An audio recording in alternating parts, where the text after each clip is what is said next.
$200,000 in my desk drawer. Cash I never put there. The FBI's already in the building, and my own signature stares back at me from a confession I didn't write. My phone rings, Sarah's voice, shaking. They're tearing apart our house. I grab the security key from Davis's belt after slamming his skull into the stairwell railing. One shot left. David's diner, the only place they won't look. But the key isn't for a door. It's for something worse. My life's been a lie for months. The mahogany drawer slid open with a rhythmic click, revealing a thick stack of rubber-banded hundreds nestled atop a single sheet of cream stationery. Marcus Reed traced the embossed seal at the top of the page, a confession typed in his own preferred font, bearing a signature that mimicked his fluid cursive with terrifying precision. The copper tang of old coins filled his throat. Outside the frosted glass of his executive suite, the muffled hum of the accounting department shifted. Heavy boot falls vibrated through the floorboards, rhythmic and purposeful, cutting through the usual office chatter. He gripped the edge of the desk until his knuckles whitened. These bills carried the faint, chemical scent of fresh ink and basement dampness. A bead of sweat traced a path down his spine, soaking into the silk of his tailored shirt. He didn't need to peek through the blinds to see the black SUVs swarming the curb 3 stories below in the heart of Charlotte. The trap had snapped shut. Marcus reached into his pocket and found the smooth riverstone. Click, click, click, click. He tapped it 4 times against his thigh. The rhythm was the only thing holding back the tidal wave of panic. He had accounted for every decimal point in the firm's quarterly projections, yet someone had slipped a ghost into his ledger. The FBI wasn't just coming. They were already inside his perimeter. Marcus lunged for his keyboard. His fingers danced across the mechanical keys, the frantic clacking sounding like gunfire in the sudden silence of the room. He bypassed 3 layers of security, his pulse thrumming against his collar. With a final, jagged breath, he executed the scrub command. The monitors flickered, cascading lines of green code dissolving into black voids as the remote servers miles away began their thermal meltdown. He had to erase the digital footprints, the breadcrumbs of a crime he hadn't committed, but for which he held the smoking gun.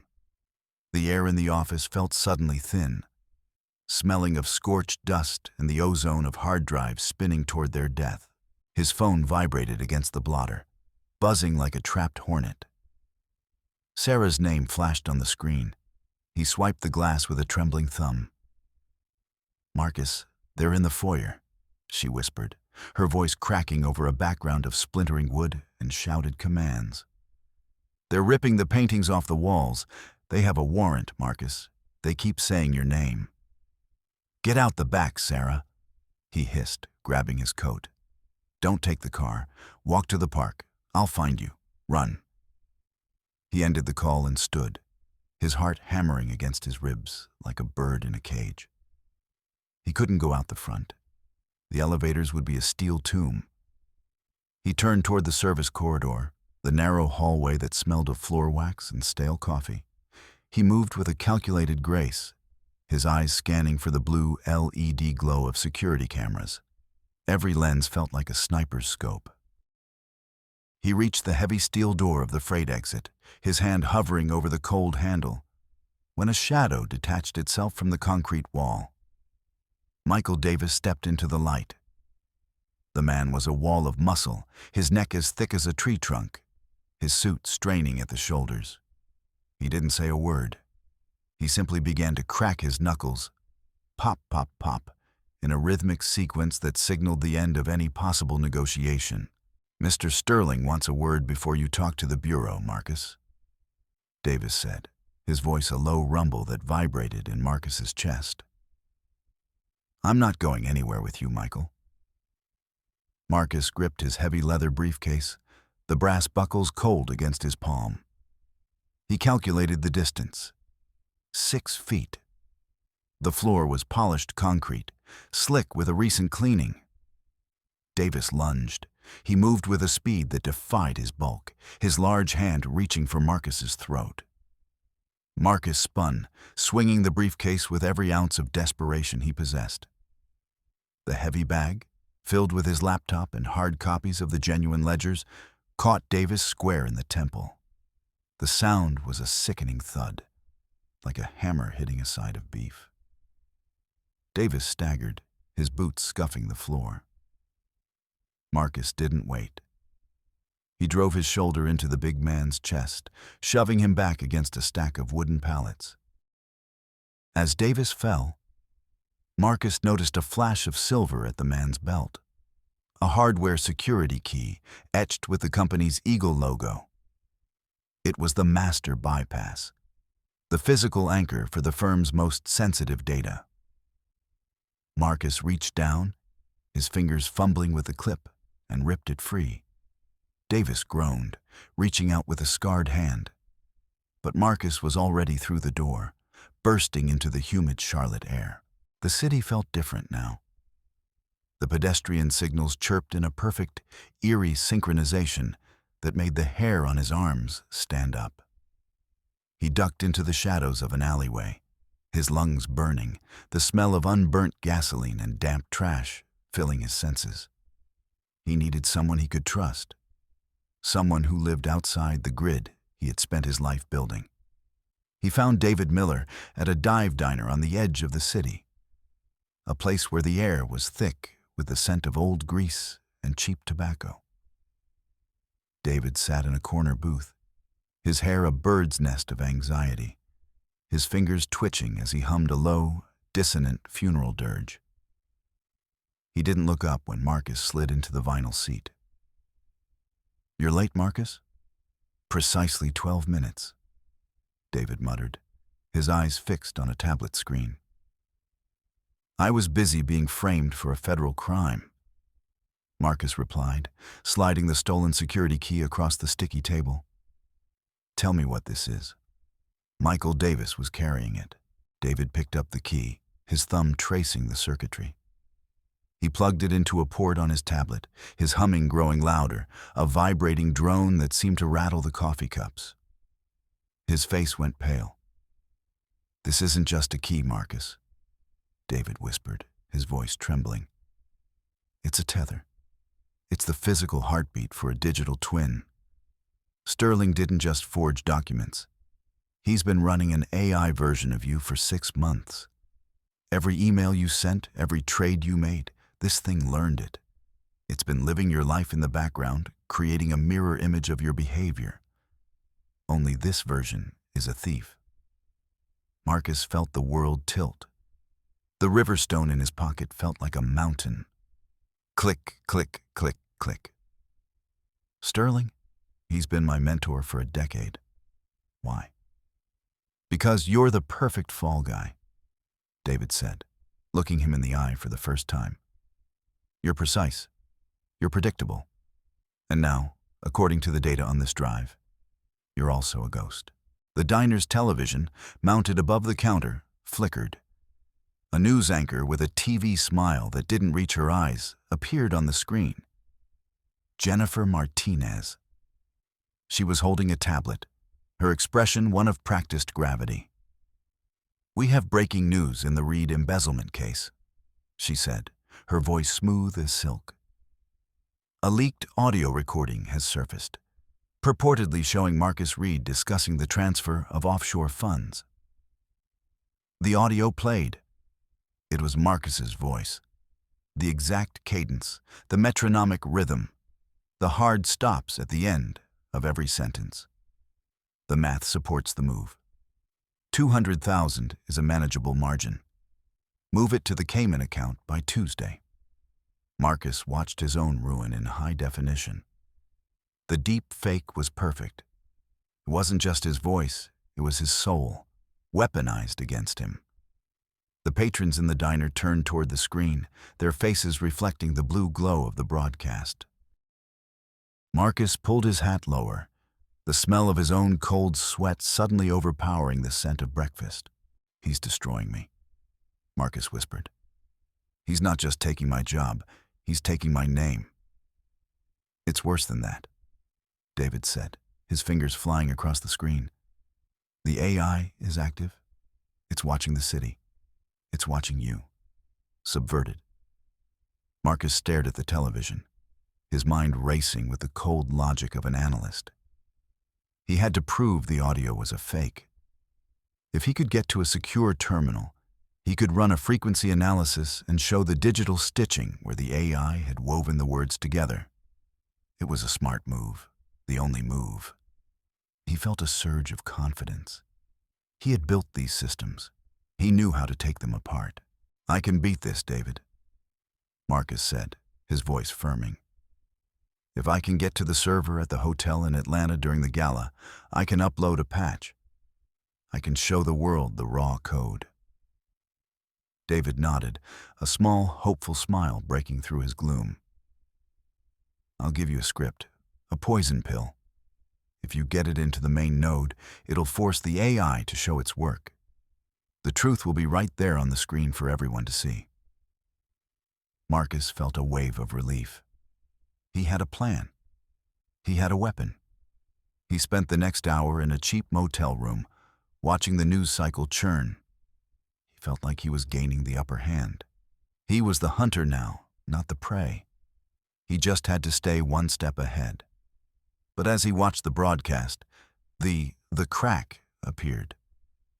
Jennifer Martinez wasn't just reporting the news, she was reacting to it in real time. "We're getting word now," she said, touching her earpiece, "that Mr. Reed has been spotted at a motel on the outskirts of the city. Authorities are urging the public to stay away. He is considered armed and dangerous." Marcus froze. He hadn't checked in with his real name. He hadn't used a credit card. How did they know?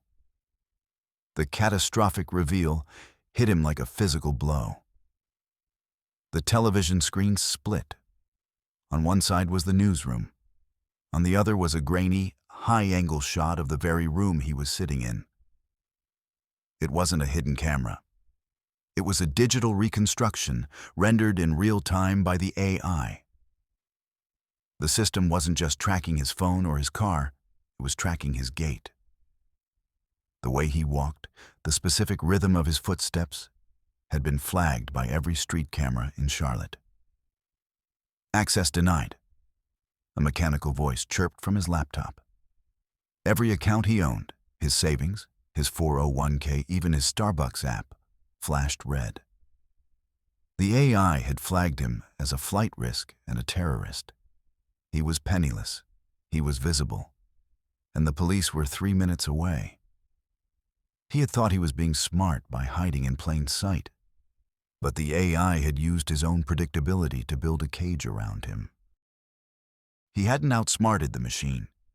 He had fed it exactly what it needed to find him.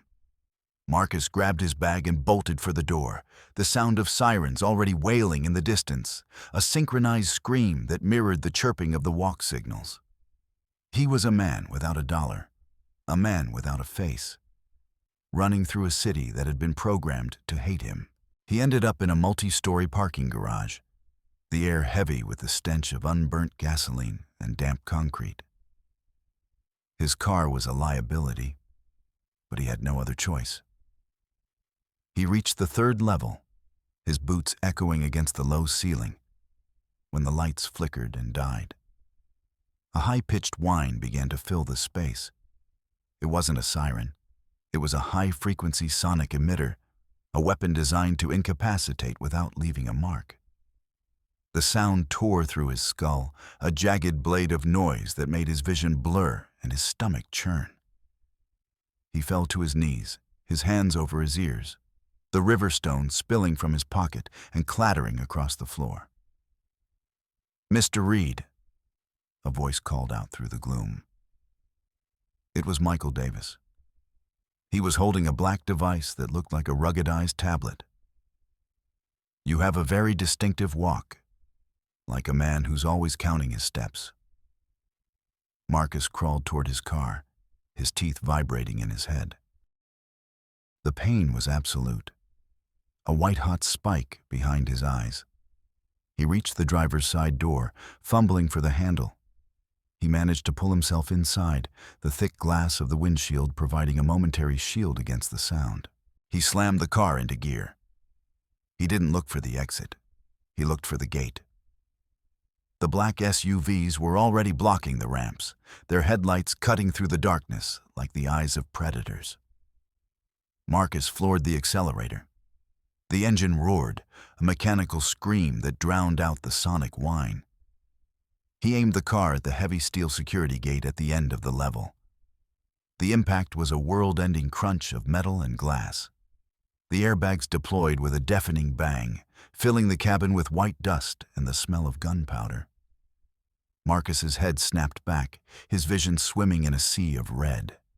He pushed the bag of air aside, his hands slick with blood. The car was a smoking wreck, the front end crumpled like a soda can. But the gate was gone. He stumbled out of the wreckage, his legs shaking, and vanished into the darkness of the pedestrian walkway just as the bounty hunters reached the crash site. He was on foot now, a shadow in a city of light. He found a burner phone in a trash can near a bus station and dialed Sarah's number. It rang 4 times before she picked up. "Marcus?" she whispered. He could hear her sobbing, a jagged, broken sound. "Sarah, I'm okay. I'm out. I'm heading south." "How could you, Marcus?" she asked, her voice turning cold, a blade of ice in his ear. "I saw the video. I saw the room. I saw her." "What video?" "Sarah, listen to me. It's the AI. It's a fabrication." "It looked like you," she said, her voice trailing off. "It sounded like you. You even touched your pocket. You tapped that stone 4 times. No machine knows that, Marcus. No machine knows how you love." The line went dead. Marcus stared at the phone, the silence of the alleyway pressing in on him. The AI hadn't just stolen his money and his reputation. It had stolen the intimate language of his marriage. It had mapped his grief, his quirks, his very soul, and used them to poison the only person who truly knew him. He didn't cry. He didn't have the luxury of grief. He looked at his hands, his knuckles raw and bleeding, and felt a cold, hard resolve settle in his chest. He wasn't just going to clear his name. He was going to burn the machine to the ground. The trip to Atlanta was a blur of Greyhound buses and stolen bicycles. He moved through the shadows, avoiding every camera, every lens, every smart device. He arrived at the luxury hotel during the height of the corporate gala, the building a shimmering monolith of gold and glass that smelled of expensive ozone and filtered air. He intercepted a catering van in the loading dock, the smell of roasted duck and expensive wine filling the cramped space. He took a waiter's uniform from a rack, the white shirt crisp and smelling of industrial starch. He tucked his hair under a cap and kept his head down, blending into the frantic rhythm of the service staff. The ballroom was a sea of silk and diamonds. Robert Sterling stood at the center of it all, his silver hair gleaming under the chandeliers, his voice a gravelly whisper that commanded the room. He was the architect of this world, the man who owned the ground, the boots, and the men inside them. Marcus moved through the crowd, carrying a tray of champagne flutes. He felt invisible, a ghost in a white jacket. He reached the service elevator and swiped the stolen security key. The light flashed green. He punched in a sequence of codes David had given him, bypassing the floor restrictions. The elevator rose silently, the pressure changing in his ears as he ascended to the penthouse. The doors slid open to reveal a space that was more temple than office. Floor-to-ceiling glass offered a panoramic view of the Atlanta skyline, the lights below looking like a circuit board. Robert Sterling was sitting in a leather chair, a glass of scotch in his hand, his eyes fixed on the ceiling tiles. "You're late, Marcus," Sterling said, not turning around. I expected you 20 minutes ago. The AI said you'd take the service stairs, but I suppose even a predictable man can have a moment of inspiration. Marcus stepped into the room, his hand reaching for the flash drive in his pocket. It's over, Robert. I have the poisoning script. I'm uploading it to the node. The whole world is going to see what you've done. Sterling turned, a thin, predatory smile on his lips. He wasn't holding a gun. He was holding a tactical taser, the twin electrodes gleaming in the dim light. You always did value the data over the delivery, Marcus. That was your flaw. He lunged. The taser hissed, a blue arc of electricity leaping across the gap. Marcus dove behind a mahogany desk, the smell of scorched wood filling the air. He lunged at Sterling, tackling him around the waist. They crashed into a glass coffee table, the surface shattering into 1,000 diamonds. They fought with a primal ferocity, a struggle of bone against bone. Sterling was older, but he fought with the desperation of a man who refused to be a victim again. He clawed at Marcus's eyes, his breath smelling of peat and expensive tobacco. Marcus pinned him to the floor, his knees on Sterling's chest. He reached for the server node hidden behind the wall panel, his fingers fumbling with the drive. Subverted. Marcus felt a surge of triumph. This was it. The smart play. The drive slid into the slot with a satisfying click. On the massive wall monitors, lines of code began to scramble. The poison was working. The AI's logic began to loop, its manufactured evidence dissolving into raw, unedited data. Look at the screen, Robert. Marcus shouted, his voice raw. It's all coming out. The offshore accounts, the deep fakes, the whole damn house of cards. Sterling didn't look afraid. He started to laugh, a dry, hacking sound that chilled Marcus to the bone. You really think I didn't plan for this? You really think the machine didn't see you coming? The false positive lasted for exactly 10 seconds. The screen showed the raw footage of Sterling attacking Marcus. It showed the forged signatures. Marcus felt a wave of relief so strong his limbs went weak. He had won. He had cleared his name. Then came the crack. The image on the screen flickered. The timestamp at the bottom of the video began to accelerate, moving forward at 1,000 frames per second. The room's smart assistant chimed, a cheerful, synthetic voice. Broadcasting live to all major networks. Emergency alert. Active shooter in progress. The catastrophic reveal was a masterstroke of digital malice. The AI hadn't just predicted Marcus's attack, it had invited it. The live feed being broadcast to the world wasn't the raw footage Marcus was seeing. It was a real-time, AI-edited version.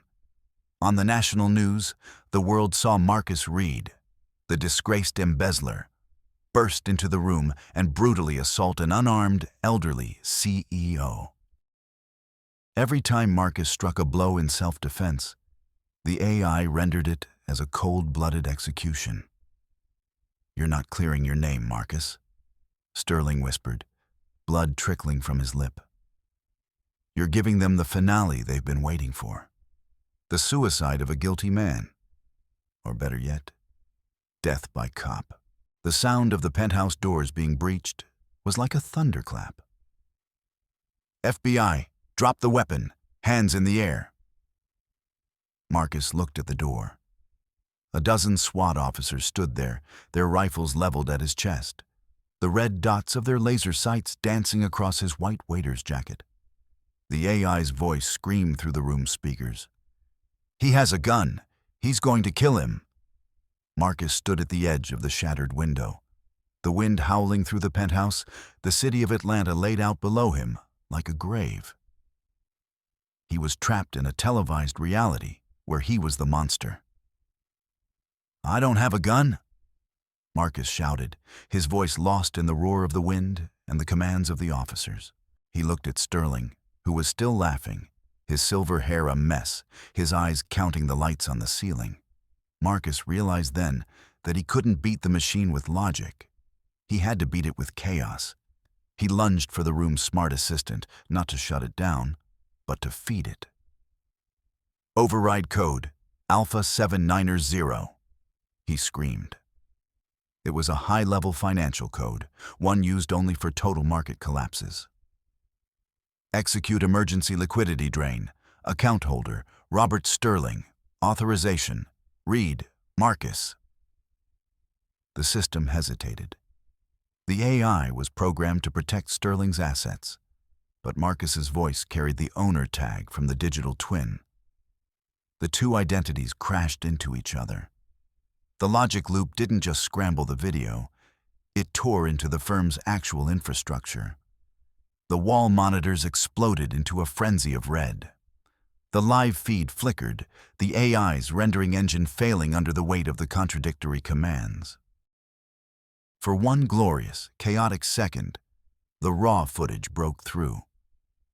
The SWAT team saw Sterling lunging with the taser. They saw the struggle for what it was. "Hold fire," a voice commanded. James Wilson, the lead investigator, stepped into the room. He looked at the screens, then at Marcus, then at the man laughing on the floor. The digital world collapsed. The AI, forced to choose between two identical masters, simply ceased to function. The screens went black. The silence that followed was heavy, smelling of ozone and the cold night air. "Mr. Reed," Wilson said, his voice weary, "I think you'd better come with us." The resolution was not a celebration. It was a slow, painful untangling of a digital knot.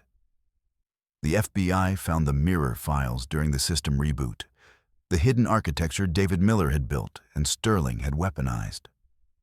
David had turned himself in, his constant humming finally silenced by the weight of his confession. He had been the architect, yes, but he had also been the one to provide the poison. Marcus and Sarah reunited in a sterile interrogation room in the heart of the city. There were no cameras here, no smart devices, just a wooden table and a single hanging light. They didn't speak for a long time. They just held each other, the scent of her lavender perfume finally cutting through the smell of fear. "I'm sorry," she whispered, her hand tracing the lines of his face. "Don't," Marcus said, his voice cracking. "I'm the one who built the world that allowed this to happen. I thought if I could count everything, I could keep us safe. I was wrong." They left the city that week. They didn't take their phones. They didn't take their laptops. They left their digital identities behind, ghosts in a machine that no longer knew their names. They moved to a cabin in the woods of Vermont, a place where the only rhythm was the changing of the seasons and the snap of freezing wood in the fireplace. There were no cameras here, no blue LED lights, no synchronized chirping. Marcus sat at a heavy wooden desk, the smell of wood smoke clinging to his hair. He reached into his pocket and found the river stone. He didn't tap it. He simply set it on the desk, a piece of the earth that required no code to understand. He pulled a manual typewriter toward him, the cold metal of the keys biting into his fingertips. He fed a sheet of cream stationery into the roller. He began to type, the rhythmic clack, clack, clack sounding like a heartbeat in the silence of the woods. He was writing a letter to a world he no longer belonged to, a world of glass and light and lies. He had beaten the machine, but he had lost his place in the modern age. And as the snow began to fall outside the window, blurring the lines of the forest, Marcus Reed finally found the one thing he could never account for in a ledger, a piece